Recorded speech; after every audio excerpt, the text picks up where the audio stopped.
Apple's about to have their next event, May 7th, and it's all about iPads. Should you buy an iPad? And which one should you get? We're going to talk about it. So on May 7th, starting at 7 a.m. Pacific time, Apple is going to talk about their newer iPads, as among other things. But today we're going to strictly talk about the iPads. Which one should you get? There's so many to choose from. iPads have been around for so many years. You look at this lineup, it's hard to choose. Which one should you get these days? If you have an older one and you want to upgrade, what should you upgrade to? Let's break them down, but I'm going to start with the top 3 most current iPads, because sometimes less is more, especially when you need to make an important decision. So let's first cover what we're expecting to see at this event here in 2024 on the new iPads. Now, most of this information I got from MacRumors, so if you want to head over there, I'll leave a link down below so you can check it out yourself. So starting with the iPad Pro, again, they're going to come out with the iPad Pro 11-inch and 12.9-inch.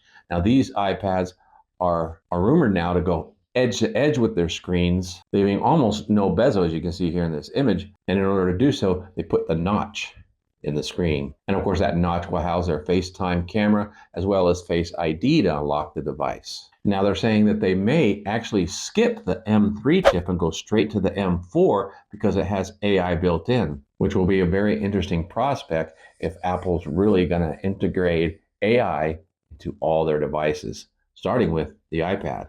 Now, I talked about some of their AI features they're going to introduce in a previous video. If you want to check that out here, I recommend it if you want to learn more about how Apple could use AI to their advantage. Now, the second iPad they're going to announce is where all the news is really wrapped around, is the new iPad Air in 2024. Now, of course, the iPad Air, if you don't know, is actually a more affordable iPad with extra features like the Pro, however, downgraded a bit so they could sell the Pro. So the Air is going to have smaller bezels than it did last year, not quite bezel-less like the iPad Pro. And the rumor is the iPad Air for the first time is going to come in 2 different sizes. It's going to come in a 10.9-inch size, which is the same size as your typical iPad, and the 12.9 size, which is the same as the iPad Pro larger format. So wow, Apple, that's all we need is another iPad to choose from. But I guess if you want some of the features, that's a step up from the standard iPad, and you want a larger iPad, well, now you have an option. Another big rumor is they're going to talk about the new Apple Pencil 3. And then lastly, they may bring up that Apple Vision again, maybe a new rendition or maybe a cheaper model. So that's just real quickly some of the things we expect them to talk about in this new keynote. But today I'm going to stick with just the iPads and go into a little more detail to determine which one do we buy and should you upgrade. When you look at the lineup today, there is too many to choose from. So for this video, I'm going to narrow the field down to the 3 main current iPads: iPad Pro, iPad Air, and your standard iPad. So we'll start with the iPad 10, which is their most recent original iPad. The iPad 10 comes in size-wise at 10.9 inches. It's now a full-screen tablet with small bezels around it, and it has Touch ID on the power button instead of on the front of the iPad. It comes with the Apple A14 Bionic chip in it, which in comparison to all other tablets that are out there, it's still the fastest chip in a tablet today, which will allow you to do anything you want to do on an iPad as far as consumption goes, and some creativity. In other words, you can watch videos, browse the web, check your email, do shopping. And then if you want to be creative, you got the Apple Pencil. You can actually write now on the basic tablet with the Apple Pen. We'll go into more details about that here shortly. One of the most important things I want to talk about on the iPad 10th generation is the camera. The FaceTime camera is a center stage camera, and what that means is it will keep you centered in the photo when you move around a little bit, and it'll widen if you have more people in the field of view. Now that's really cool technology, and most importantly, that camera is located in the center of the long side of the iPad.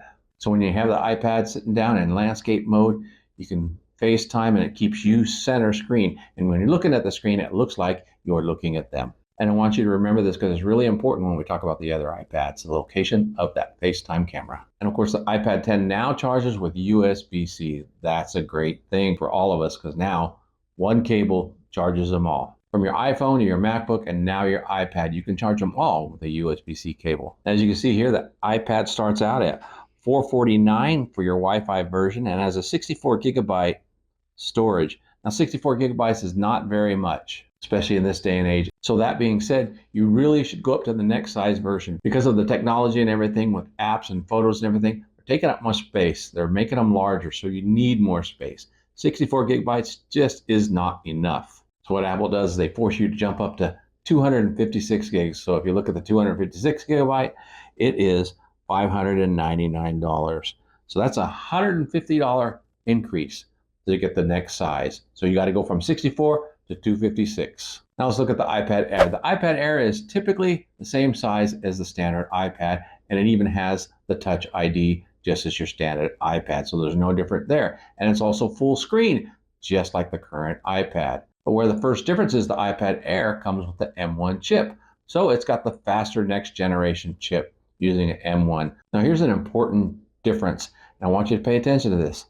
It does have the FaceTime center stage camera. However, look where it's placed. It's placed on the short edge. So when you're FaceTiming somebody and you're looking at the camera, it doesn't look like you're looking at them. You're looking at the side like I'm doing here instead of straight into the camera. I really don't understand that placement. I don't know why they ever placed the camera there. Maybe in the next iPad Air, they're going to move that camera. And I believe it's really important that they do so. That way, it doesn't look like you're staring off to the side instead of looking and focusing on the people you're talking to.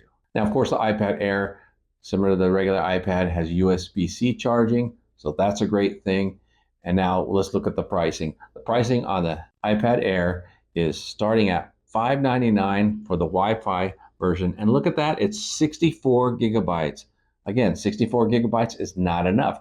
So if you jump up to the 256 gig, now it's $749 starting price. That's another $150 increase to get a good, decent amount of space.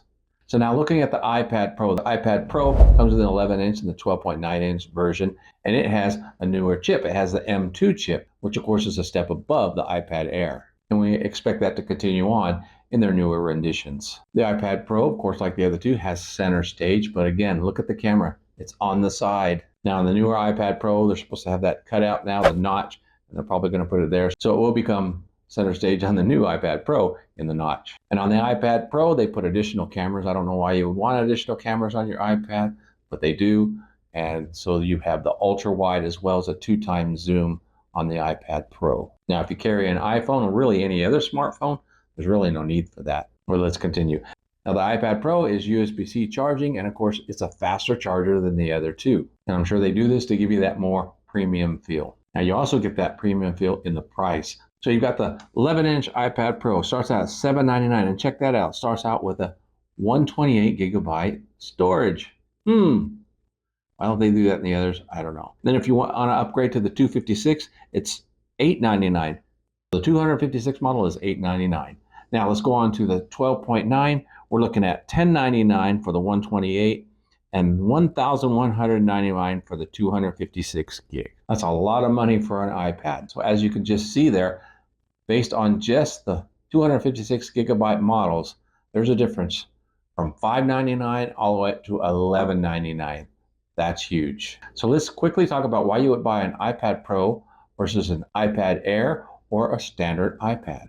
Well, according to Apple, you need an iPad Pro if you want to do professional things such as editing or use it like a real laptop. But the bottom line is it doesn't even compare when you try and compare them to the MacBook Pros. Check out the videos on it. They're all over the place. The iPad Air versus the MacBook Pro, it doesn't compare. Yes, in some areas, portability, the speed and usefulness of the iPad, yes, it's more simpler. But if you use computers or used to using computers, you really need to stick with the MacBook Pro for productivity because you're going to be let down and frustrated with an iPad Pro from all the snags in doing things. So let's say we take high-end professional productivity away from the iPad. Now, what do you need the iPad for? Well, most of us, even myself, the iPad is used for browsing the web, watching videos, shopping. Do a lot of shopping with the iPad, FaceTime communication, things of that nature.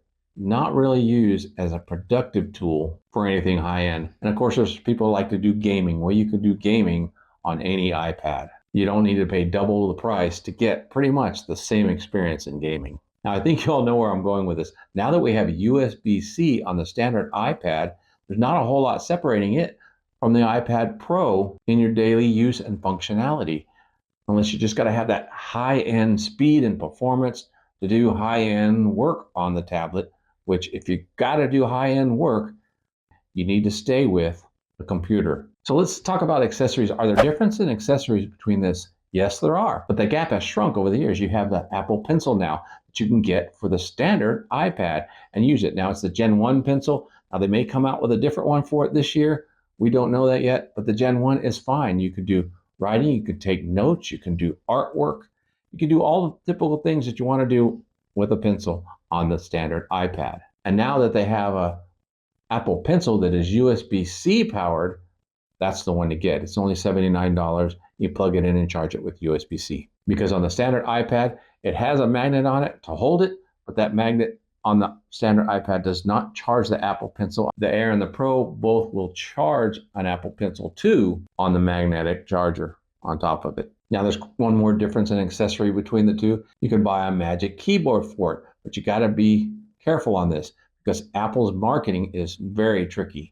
When you go to their website like this and you scroll down, if you go from the iPad page to the Magic Keyboard, it takes you to the Magic Keyboard stand that is only for the Pro model and the iPad Air. You can't use that with the standard iPad. You have to scroll down further to find the Magic Keyboard Folio that works with the iPad 10. Now, the big difference between the two is the iPad Folio has a kickstand to hold it up, where the other one is actually a stand in itself and has a USB pass-through charger, so you can plug it in and it can charge your keyboard and your iPad at the same time while using it. And of course, the prices reflect on these.